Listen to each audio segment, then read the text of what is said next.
So here we are merging onto Interstate 20, headed toward Dallas to see what the hands-free Super Cruise really is like. Hit this button on the steering wheel, set my speed to, well, let's say Texas highway speeds. All the green lights are shining at me, so completely hands-free. And look, it's already doing an automatic lane change for me. When it does these automatic lane changes, I'm getting little buzzes in my seat to let me know, hey, it's about to change lanes. And then it always tries to do the right thing and get out of the left lane when it is perfectly safe and viable to do so. But Do you have a bone to pick there? Yes. Get out of the left lane, slow people.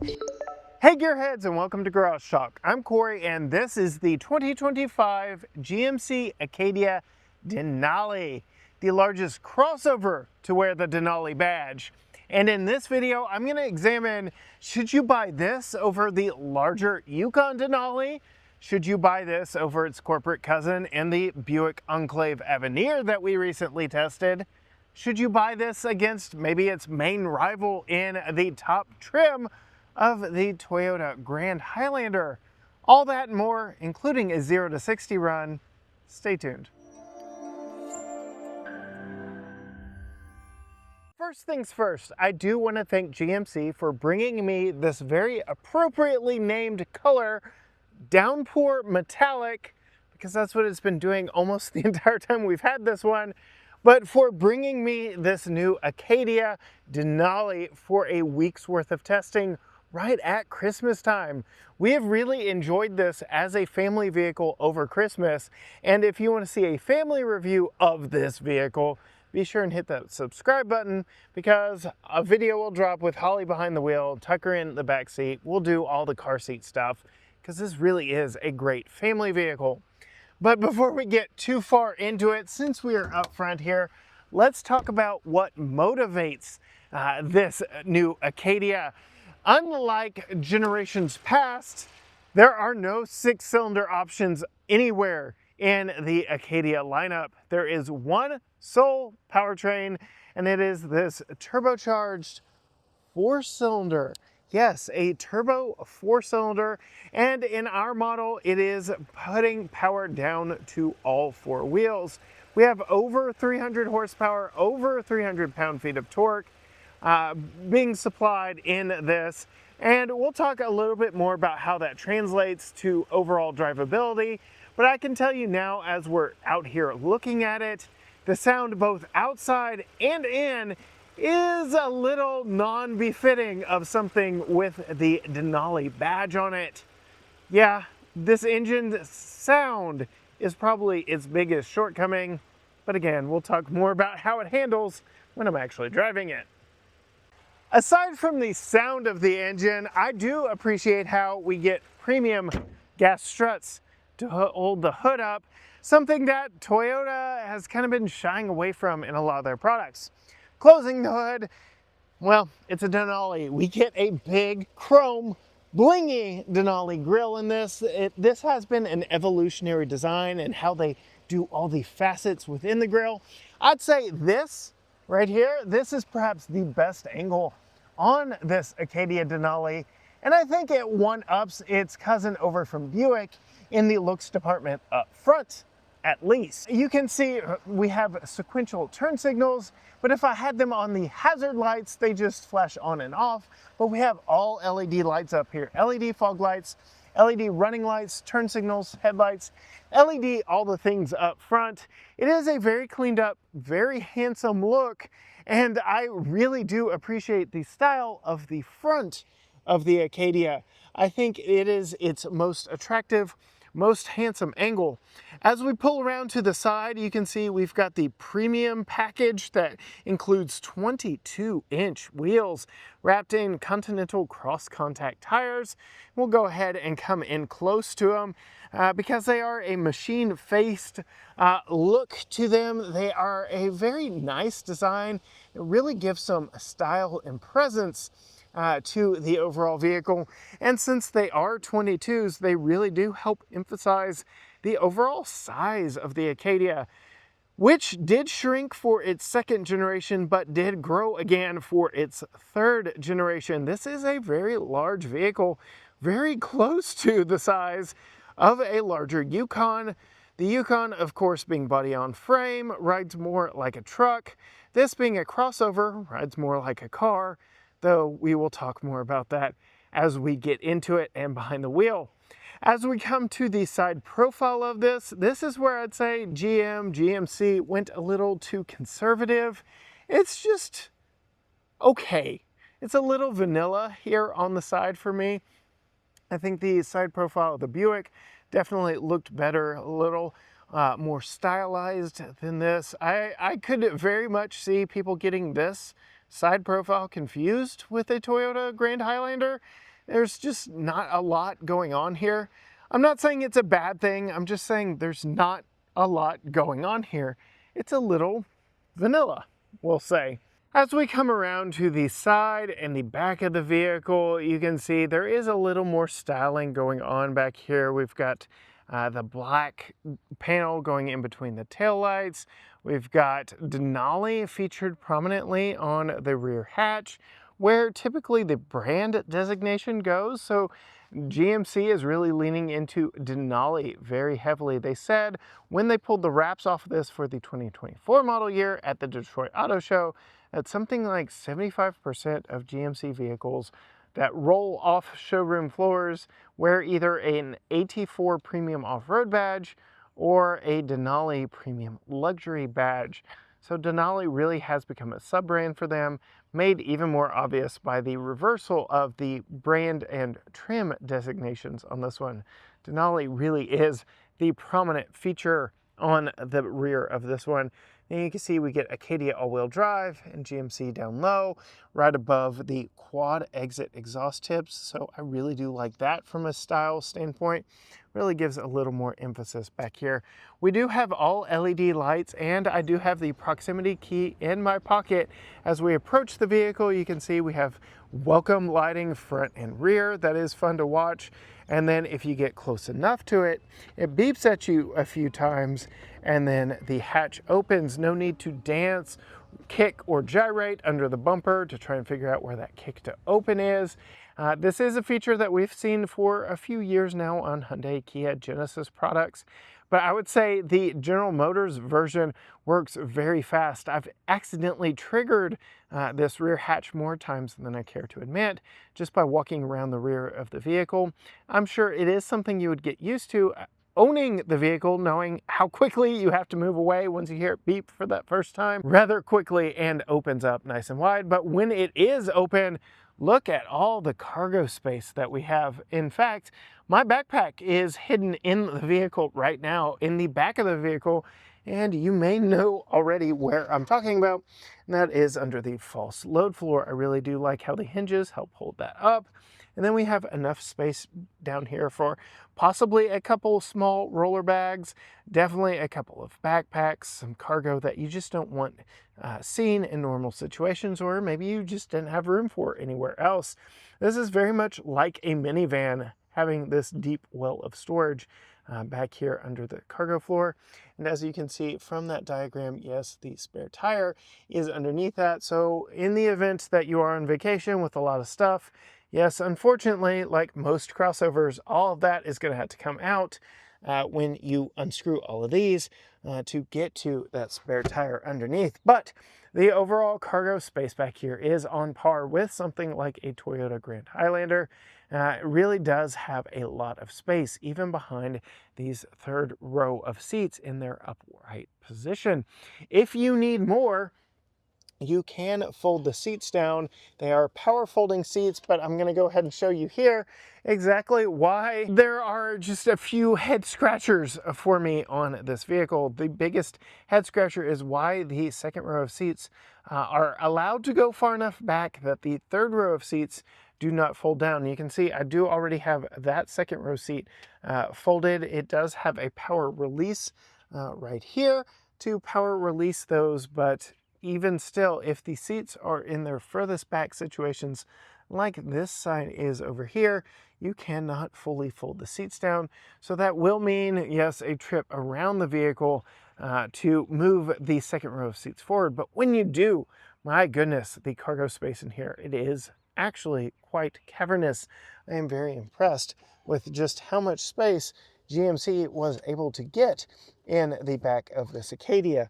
And it just speaks to how much the Acadia has grown over its prior generation, 2023 and earlier. As we come to me, the hatch could open a little bit higher. I'm 5'10", I'm standing in a parking lot right now, so this is your typical situation that you would find yourself unloading groceries.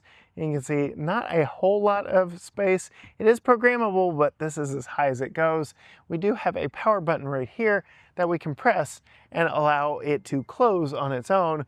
But yes, it is just a little low on the overall opening. Before we get into this one, I do want to show you the key, typical GMC key with all your necessary buttons here on the backside: lock, unlock, remote start, hatch release, and a panic button. You can also deploy a physical key if you have to, but as you saw from how easy it was to get into the rear hatch, you can just keep it in your pocket, your purse, wherever you keep your keys, and walk up to the vehicle. When you do, you get some welcome lighting, and then to get into it, you can push that button on the front or the rear doors to unlock any of the doors. So the driver's door is currently set. If you push it once, it unlocks the driver's door, but if you push any of the passenger doors, it unlocks all of them. I like that for a family vehicle because I can simply just push the button and get into any of the doors that I want to or walk up to, especially if I've got a load of kiddo in the back. Opening the door, this really does distinguish itself from the Buick we previously tested here on the channel, and we'll go through some of those details as we work through it, but we want to start here on the door.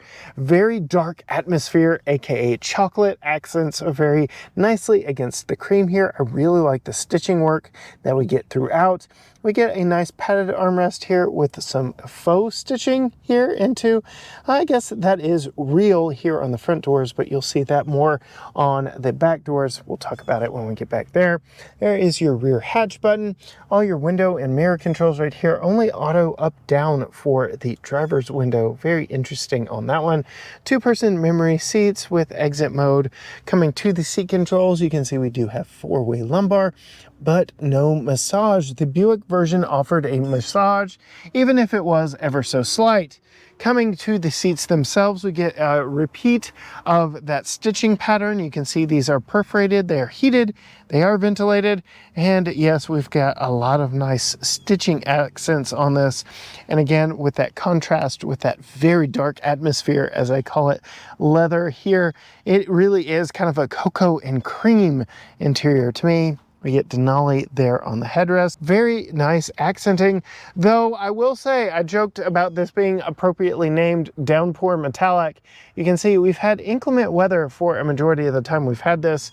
I don't know that I love the light colored carpeting on this one. We've had other luxury vehicles with light colored carpeting. It looks great when it's clean, but on weeks like this one here, yeah, it does not translate into a very clean interior. I hope you've got money to take this to a detailer frequently to help keep those carpets looking nice. Though when we get in and close the door, you can see we've got some GMC animations that go here. You may have seen the animation start up when I actually open the door, and we've got two screens in this one. Well, I've got more than that facing me right now, but two prominent screens that I want to talk about. Very large driver information screen here, and the even larger infotainment screen over here. If you recall, on that Buick, it was a large, kind of narrow but long single OLED screen that was freeform in design. Here we've got two rectangular screens that are not connected but do work well together. I'll go ahead and put my foot on the brake. The engine start button is back behind the steering wheel. We'll let that 2.5 liter fire up, and you'll see exactly what greets us when we get in here. So yes, we've got a nice large screen here that you can customize with this button here. Go through several different screens. This is a Google provided map. Here is Apple provided map because I am currently connected via wireless Apple CarPlay. And then we have our driver assistance, and back to where I had it set here on this general layout right here. Coming over to this large screen, this is a departure for General Motors as a company. GM said they were always going to do wide screens to emphasize the width of their vehicles, but GMC is breaking that mold, going with this vertical tablet style screen here. I did not know how I'd like it. I have seen it in many vehicles at car shows, but this is the first time I'm actually getting to live with it on a day in and day out basis. Yes, we also tested it in an Acadia AT4 that I had from a dealership for about 2 hours one day, but living with it, I'd say I really actually kind of like it. You can see right now we're on the GMC menu here. We've got a lot of different buttons and controls here. We've got ambient lighting that we can customize and choose from. We've got camera quick access, trailer quick access, vehicle status quick access, including our trip computers and things like that. A lot of information built into this. I do like how we do have some shortcuts up here that you can actually drag up there. You can rearrange these if you want to, but you can see I've put my camera button up there, and now we've got our very crisp, clear 360 cameras. You can see I've got multiple different views. I can look all the way around the vehicle, including front and rear tires, and my trailer hitch if I were trying to hook something up. So I like that a lot. Lot of stuff baked into this. Wi-Fi hotspot, auto park assist, your climate controls, your audio controls. It's all here, but then I can hit that button right there. I can hit that button right there. And now I've got like the largest Apple CarPlay screen I have ever seen. All my apps, well, almost all of my apps because, well, I have a lot of apps. But you can see lots of screen real estate here, including your maps if you want it. Yes, I'm filming at a church here in town, so I really like the big open parking lots. But then if you want to go here, I really like this screen layout because I feel like this map portion is just as large as it would be in most other vehicles. But then I've got all my Apple smart shortcuts down here. I really like it. It works really well. I'm surprised how much I like this screen layout. It works better than even what Ford does in the F-150 Lightning and a lot of their other products. Though it is not without its own shortcomings in that we've got some digital poverty buttons. Like, why are we... This is all software. Why are we even insinuating that there might be something that I don't have on my model here? Like, that's just lazy to me. I even have one over here that nothing. I do have a quick access button here to some of my most used things, like my front fog lights if I want that. I can adjust my head-up display, things like that. But I don't know, digital poverty buttons, shortcoming for me. Another shortcoming for me, you can see our heated seats and ventilated seats are a two-step process. So you have to hit this button, this little menu pops up, so you have to bring your finger up here quick enough before it goes off, and then you can do whatever you would like, whether it's heat or ventilation. The shortcoming for me isn't the fact that you have to move your finger. I can get over that. My shortcoming is if the camera is on, say you're in reverse, you just hopped in the vehicle, well, now even though there's plenty of space on the screen, including where that pop-up normally is, it's not coming up. So while you're on the camera screen, if you're backing up, say you hop in the vehicle and you start backing up, but your passenger wants heated or ventilated seats, too bad, so sad, you are just going to have to wait your turn. When the camera goes off, then we're back to it. Small things, I know, but that is all software stuff that could be fixed, that should be fixed, that may get fixed. Otherwise, you can see we have tri-zone climate controls here with physical toggles for fan speed, temperature, your defrost, your auto, your on and off, things like that. I really do like these tactile buttons right here. That's very nice. I like that a lot. And then while we're talking about screens, I do have another screen to talk about, and that is the head-up display right here in front of me. It's on the small side when you're used to something like the Yukon's massive 15-inch head-up display, but it tells you all the pertinent information that you need up there. That is not the last screen that I have looking at me though, because right here I have a rear view camera mirror that I don't need, but definitely do like having. You can see that is my normal view out of the back window. As long as there aren't people back there, the headrests aren't up, I can see out fairly fine, but flip that, now I can see out very well. Just past that, we have a sunglass holder. We have all of our buttons for our massive panoramic glass roof.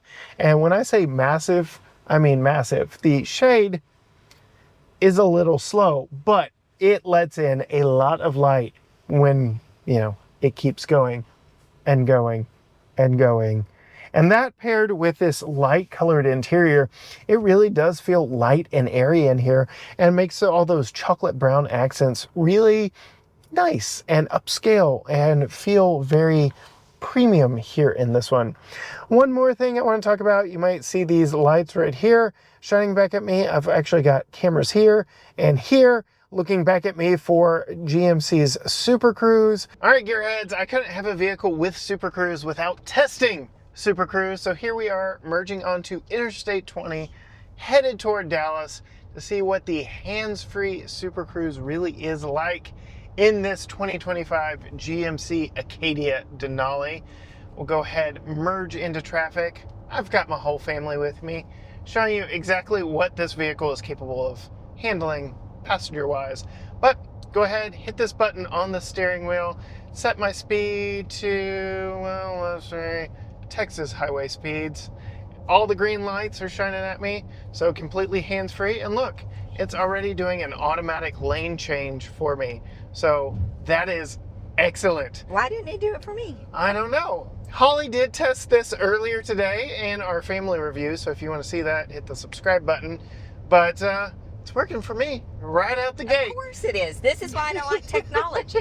Exactly why. So how this system works, it's got cameras watching me, making sure I'm paying attention. It's got cameras all over the vehicle, sensors all over the vehicle, LiDAR-based cruise control. So it is looking at everything to make sure the situation is good. When it does these automatic lane changes, I'm getting little buzzes in my seat to let me know, hey, it's about to change lanes.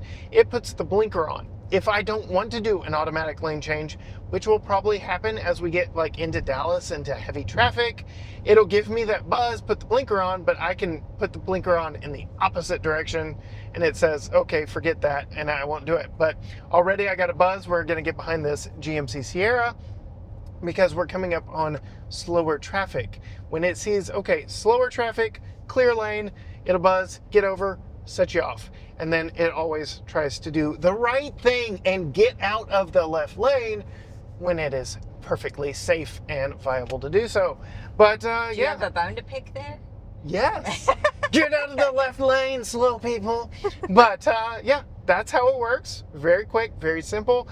I like it a lot. If you want to see Holly test it out, subscribe button down below. You talk a lot with your hands when they're free. I know. I don't normally get to do this in reviews, but I guess now back to just me in the car. Womp womp. Over my left knee here, there are a few more shortcomings of this vehicle. First and foremost, drive mode. You have multiple different drive modes, but the buttons over to my left knee and what you're actually doing is all the way over here, over on the screen to my right. It's just a little bit of a oddity that the button is so far away from what you're actually doing. So that's weird to me. Also weird to me is all-wheel drive. This has driver-selectable all-wheel drive. And what I mean by that is if I am not in all-wheel drive, say I'm in two-wheel drive and there is wheel slippage, the vehicle will know there's wheel slippage and it will tell me to push this all-wheel drive button to engage all-wheel drive. It won't do it itself. It does not react other than to tell me I should react, which again is a shortcoming. Hyundais have excellent all-wheel drive systems that queue up on demand when needed. I see that as a shortcoming here on this one. We do have an auto start stop defeat switch right here, and then all your brightness controls for your screens. your massive array of screens in front of you. We do get paddle shifters. We get a lot of controls here on the front and on the back side of the steering wheel. Volume and tuning are hidden on the back side. All your wiper controls are over here.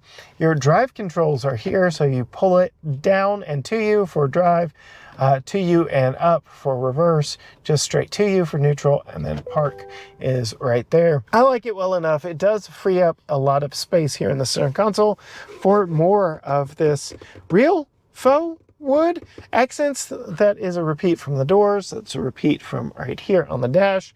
And you can slide this open, but you just make sure you hold your mouth just right when you push it closed, or push it open all the way to get it to stay. There we have a Qi wireless charger that is big enough for even the largest of modern phones, and a little storage cubby that is rubberized, so if you put something in here, it's not going to rattle and make a lot of noise. We do have a USB-A and USB-C port in here if you want to wirely plug in to the Apple CarPlay and Android Auto. Couple of cup holders here with rubber grippers, rubber base. I like that a lot. It's rubber all the way around. It feels very nice and very premium. And then we get some more storage down underneath here. You can see I've got a couple GoPros, lots of additional storage, though it is a little awkward to get to if you sit too far forward. More storage here under the padded center armrest. It does lock up into place here. You can see we have a tray for smaller items with a mat in the bottom, and then an even larger opening down there. Plenty of space and storage in here. We get some storage in the doors as well. Plenty of space all the way around up here in the front row. But now let's make sure, we're in park. Let's pop around to the back 2 rows and see what it's like sitting behind myself at 5'10" and sitting in the way back. So getting into the second row of seats, you can see the doors open up nice and wide. Though, again, another shortcoming, no built-in sunshades here, though Tucker never really wants them up in the first place.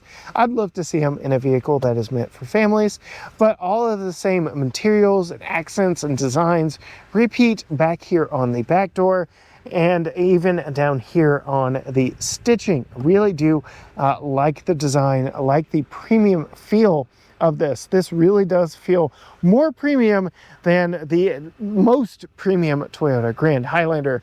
Coming to the seats, we do have captain's chairs here in our Denali. You can option for a bench on certain models. We get the same stitch pattern on the seats, though the headrests look like shrunken head versions of the front seats. Otherwise, it is very much a copy of what we get up front. You can see we have exposed lower latch points for installing a child safety seat. Again, if you want to see that, hit the subscribe button so you'll see that video when it drops. Coming back here, we have 2 cup holders on the back of the center console. Our tri-zone climate controls are right here. I do have heated but not ventilated captain's chairs, which I like well enough. You can see we get 2 USB-C ports back here, a 3-prong power outlet, as well as some additional rubberized storage down there, which I like. Map pocket here, storage in the door here, storage in the door up here, and gobs of legroom. So I complained about how far back the seat went, interfering with the third row of seats, but you can slide these forward and back with a little bar right there. This is a position that will allow that third row of seat to fold down completely. It's still plenty of legroom, but I guess GMC really was going for the most legroom back here when designing how far back these second row seats went. Just something to note. I do have an excellent view of the sky up above me. I still have plenty of headroom back here, though it is less than up front because I am sitting up higher. And then something I really do like back here, ceiling mounted air vents. So even if you have a rear facing car seat, just a child sitting up here, you don't have to hope and pray that the center console mounted air vents that are in most vehicles get air all the way back here. I really like having them ceiling mounted, especially for kids, especially here in East Texas. So yes, second row comfort, absolutely a win here in the Acadia Denali. And then something else that General Motors GMC has done here on this one, I really like this button right here. You can see it allows that seat to move forward in a position that would allow me to leave a child seat in place and still get into the third row. You can see we do have seating all the way across for 3 seats, though that middle seat is a little on the narrow side. And yes, we have more light colored carpet back here, but climbing in, it's nice back here. You can see I've got a decent amount of headroom because there is a cutout in the roof here. I actually have an air vent staring right in my face, so I'm staying nice and cool back here.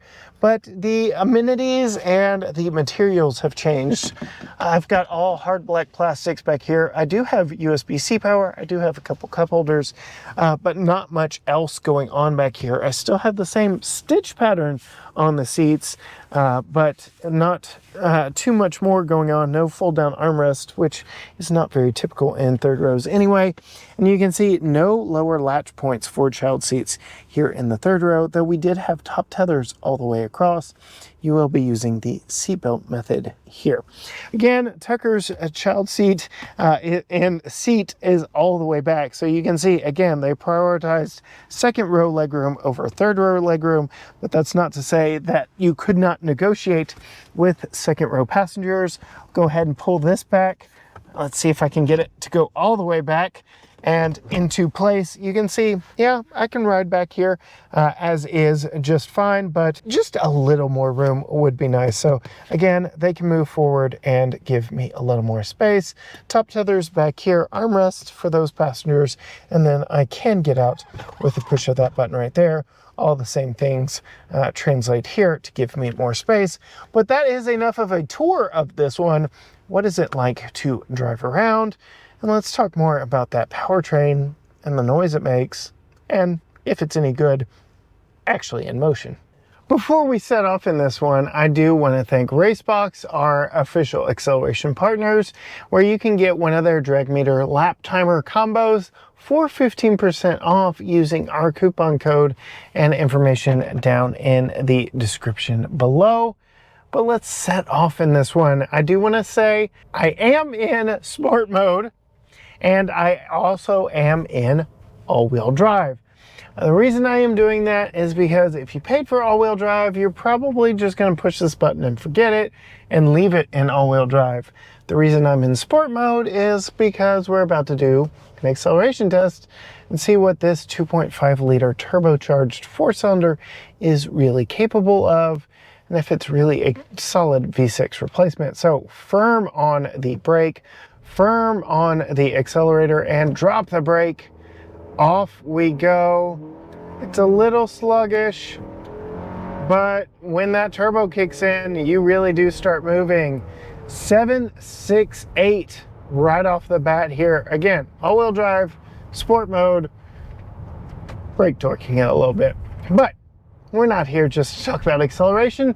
We're going to do that again at the end, but let's talk about this vehicle as it sits. I really liked the Buick Enclave Avenir. I really liked its massage seats, which we don't get here in the Acadia.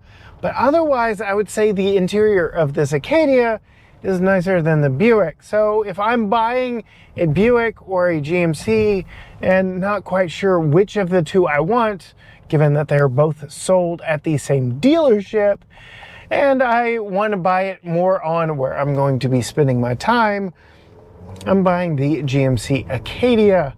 The exterior of the Enclave Avenir does look nicer as a total package. I like the back end of that one better. I like certain elements of that one better than this, but I think this is a better total package. I'm just confused why Buick gets the massage seats, but GMC doesn't. What did the more premium brand not get? I guess they are really trying to bring Buick up a little bit higher into that more premium realm to compete against Lexus and Acura and Infiniti, maybe? We'll see what happens to Infiniti in the future. Otherwise, driving this one, I have been more than pleased with it. My only critique is something I've already alluded to, and that is the sound of the engine. Given that it is a 2.5 liter turbocharged 4-cylinder, it sounds like a 2.5 liter turbocharged 4-cylinder, and you get quite a bit of that back under hard acceleration here in the cabin. it's not the best sounding. It's the same critique I had of the Enclave. It's plenty peppy. It's got enough oomph for as big a vehicle as this is, because it is deceptively large. I would say that it is equal to what most people driving around in Yukons really need, if not even more than that. This is plenty large inside, and so yes, that powertrain is plenty powerful, plenty peppy, plenty responsive, especially with this transmission. I don't really feel any problems with the overall pep and responsiveness of it. It's just the sound. And I remember reading the magazines growing up thinking, oh, you're just nitpicking. What does the sound really matter?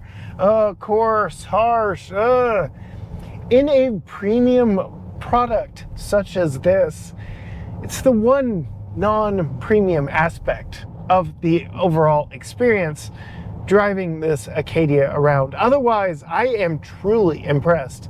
The ride is good and smooth, even on 22-inch wheels, even on this highly textured pavement that I have come to test on quite regularly. It's doing a great job of killing road noise.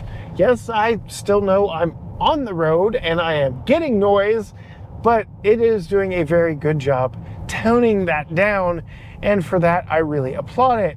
It's also doing a decent job mitigating body roll. I will say the other vehicle we are testing alongside this one is a body-on-frame off-road ready SUV, and you can definitely tell the difference in body roll of that versus this. When the pavement gets a little choppy, this does a good job floating over the bumps and such.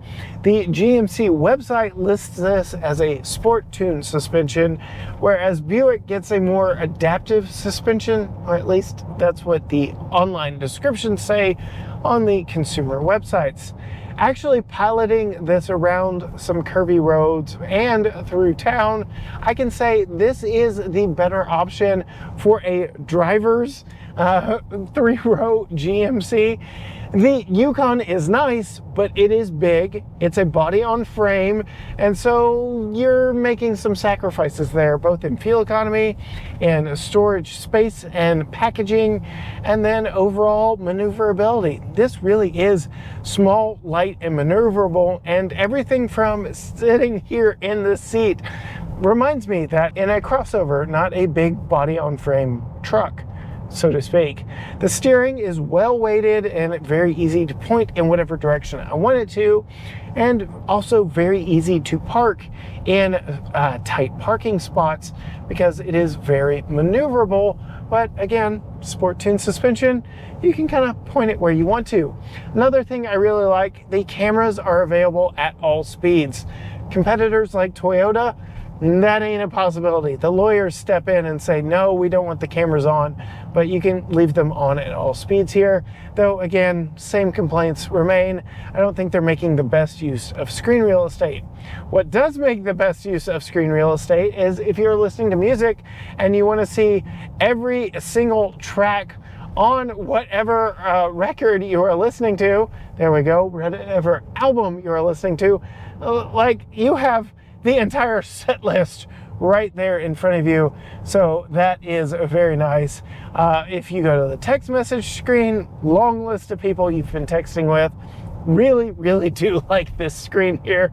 And I just thought I'd plug that one last time as we are nearing the end of our drive here in this one. The only noise I'm getting here in the cabin, besides a little bit of road noise, is from Tucker's child safety seat back there. Otherwise, this platform really is solid and kind of quiet. I am very impressed with General Motors' overall build quality and premium feeling here on the inside now. I really do think this feels more premium than the top trim of a Toyota Grand Highlander. I even really like the thick-rimmed steering wheel here in this one. GM has been putting this thick-rimmed steering wheel in a lot of their products lately, and I'd say it comes across as very premium. Everything in here just feels very premium. It looks very premium, and I would be proud to call this my daily driver, and it'd be very comfortable too. All right, we are ending the twisty bit of the road, and now we will do a couple more 0 to 60 acceleration runs. Again, I am still in all-wheel drive. I am still in sport mode. We've got a little bit of an uphill going this way. We'll turn around, come a little bit downhill.